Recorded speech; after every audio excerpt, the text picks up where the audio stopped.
Right. Hello, I'm Jessie Hadfield. I work for Utah State University Extension as a part of the Utah 4-H State Support Team. And one of the things that I focus on is helping producers, 4-H youth, and backyard homesteaders with their rabbit projects. I'm here with Brittany Nelson. I'll let her introduce herself, but we're going to talk to you today about how you're going to wheedle your decision down, is that the right word, wheedle, so that you can make decisions when you are keeping or culling a litter of rabbits. Hi, I am Brittany Nelson. I am from Idaho. I am the owner of Firethorn Ridge Rabbitry. I raise Rex, Satins, New Zealands, and Silvers. And Jessie and I have become really good friends working rabbits together. Doing rabbits. Yep. All right, so the first thing that we're going to do when we're evaluating a litter, and these are 6-week-old Satins, and so the first thing that we want to do is make sure that they are gaining appropriately. So we have a weight gain that we feel comfortable with. We are trying to get into the 5-pound range by the time they are 10 to 12 weeks, and so this litter specifically is right on track for that, so we're pretty excited about that. First thing that I like to do is just get kind of a visual look about how this animal looks. So I'm getting a rear view of each of them. I'm also going to pull them aside and do a side view. Of course, gender also is going to make a difference, if you're trying to keep does or bucks. And we want to make sure that these animals, that their hip meets the floor or meets the table here. We're looking at a nice strong peak. We want good width right over the top of this is the rack, and then the loin right down here through the sirloin. So that's kind of what I'm looking for, is just some natural width and depth on each of these rabbits. And you're gonna wanna do the same thing with all 3. Now we have a lot of different colors, typically within a satin litter. And just for the sake of focusing on actual quality and not, maybe the flashiness of other colors that you may have in your litter, that's what we're gonna do. So again, we're just looking for, a nice peak, nice curvature. We want natural width. You can see, maybe this one has less width or a little bit less natural depth through here. And then right here on the bottom, we wanna make sure that they meet the floor. And you wanna do the same thing. I recommend always doing the exact same thought process. So I always start by putting them together. I use my left hand to hold their head, my right hand so that muscle memory will start telling you a little bit, even before your eyes register what you're looking at, that muscle memory will tell you kind of what to do. And then Brittany is gonna walk us through the next step. Okay, so the first thing I like to do is I like to have a grooming table that is big enough that I can fit multiple rabbits at a time. And then I will actually just sit back and watch them. I am mostly at this age looking at how they walk on their back feet. So say a rabbit is very pinched, which means they make kind of a V like that. I'm watching for how they walk, because this tells me that they're going to be very narrow based, and that is not something you want in a meat breed. You want them to be wider like that. So I will watch them move and see what they naturally do, how they naturally hold themselves. Then, kind of like what Jessie did, we pose them up. We want their back feet to be in line with their knees. And with the satin breed, we want the high point to be at the center of the hip, which is about right here. So this rabbit peaks just a little early, but it's actually not bad. The one thing I notice about this rabbit is it's nice and wide, and I actually think it's pretty nice and wide to the table. I think that depth could be a little bit better, but with how this rabbit is wide here, I think it's actually quite balanced. So this is a rabbit that I would keep my eye on. And we're not looking at fur at this point. We're just looking at body. And as a breeder that has several breeds that are fur types or have a lot of emphasis on fur, why aren't you looking at fur right now? Mostly because I care more about the body at this point. If there's one that has absolutely horrible fur and one that has really nice fur, I'll just take note. But right now, because this is a commercial meat rabbit, I care about that body. I'm looking at this age for specific things. I'm looking, are they pinched at the table? Are their knees sticking out? And you'll notice that if the knees stick out like this, it's because it goes in here.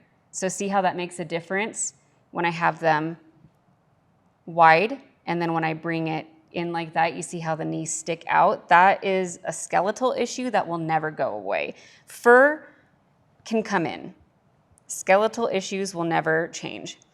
So the first thing I noticed about this rabbit is we mentioned we want the high point at the center of the hip. The high point for this rabbit is pretty far forward, and what happens is it stops here and slopes off. And you can see that with this rabbit.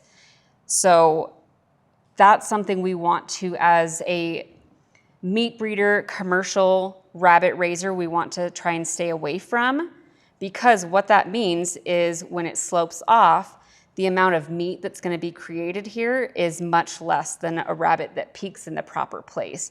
So you're not going to get that meat, that carcass weight that you're looking for. So peaks too early, slopes off. I also noticed the knees stick out a little bit more. So when Jessie was going like this, getting that muscle memory, my fingers catch at those knees. I don't like that, because what that tells me is now it goes in. So I go straight down to the table, and then I'm feeling where the hocks end. And if you can see, I went back pretty far. This rabbit is very narrow base. So this is a rabbit I would cull today. I'm gonna move this little guy over here. Okay. Should we just cull him? Just kidding, I'll just hold him. Yeah. On camera or No, what? what I mean is cull means remove from your True. program. It doesn't always mean dispatch. So that's very important to remember. Okay. This is a little bit more line specific, so Jessie will know her rabbits better than I will. The first thing I notice about this rabbit is if you get more on a profile, you're gonna see this long, see how long this shoulder is? I can fit 2 fingers there before it even starts going up. And if you look from the top, you can see how narrow it is from the base of the ears going straight back. This is a very narrow rabbit. So I noticed that first. I don't love it. Also, you'll see that it starts really low behind the ears. We want it to start up here and go up like this. We don't want it low like this. Basically what that means is there's not enough depth of the shoulder to support the rest of the animal. My fingers are also catching here. And if I go down and I follow it to the floor and then go in, this one is even more narrow than that blue one was. And where the width of the body supports the muscle development here, this is something that breeders as a whole, when it comes to commercial meat rabbits, this is one of the single biggest issues we are seeing in those breeds is they're not wide to the table. They're not supporting the muscle growth here. So culling rabbits specifically for narrow body is what we should be doing above all else, especially when the majority of the meat on this animal is going to be from here back. So we want to be able to support that by having nice wide animals that will have nice wide loins that will then create a nice wide animal. So this would also be a cull for me. Let's go ahead and do a side-by-side comparison between these two because, and I don't know if you also agree with this, but we have the best of the litter and the worst of the litter right here. Yes. So, and then the blue, like Brittany said, some of that may grow out, but ultimately. Are you wanting like upside down? Yeah, let's do that first. Okay, so you can see the natural width. And I think letting them relax, especially like through the chest floor here, you can really see the difference as well. You can also see where this rabbit, they may be the same here. Oops, sorry, sweetie. Sorry, can you turn it over again real quick? And hers is a little more tense than mine is right now. So they may be about the same width here, even though I felt like it's a pretty big difference. So that's about 1.5 inches. And then I come here and it's like, whoa, another 1/2 inch. But you can also see that these legs are much more parallel to each other than these ones, which make that nice V. And that's what we do not want. Yeah. So we That want creates the square. very narrow base. And this rabbit is just very narrow everywhere. Like she said, narrow at the feet, or the front feet, narrow at the back feet. Just not This is a great actually rabbit. a really good. Both rabbits have now relaxed. Yes. You can see that difference pretty clearly. Yes. Let's go ahead and do like a side profile as well. Sure. So when Brittany was talking about the shoulder, he may not. They're not movie stars. They're not liking this criticism. Sorry, you're both pretty. So you can see the difference where this one, 2 fingers.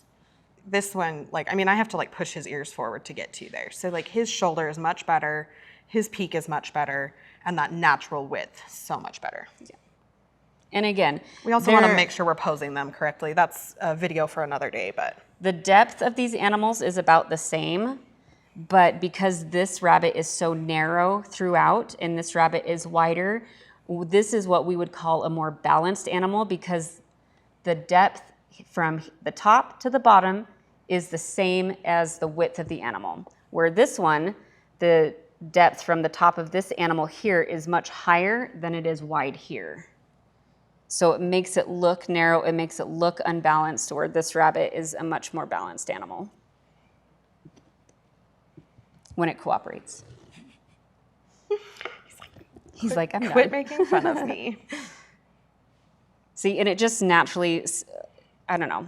I think It's kind of fighting right now, but it naturally gets into that more correct position easier. And I think this is where Brittany had a really good point about observing them and watching them move, is that you can see the difference between these two, like their skull shape, how their skeleton is just put together makes a big difference.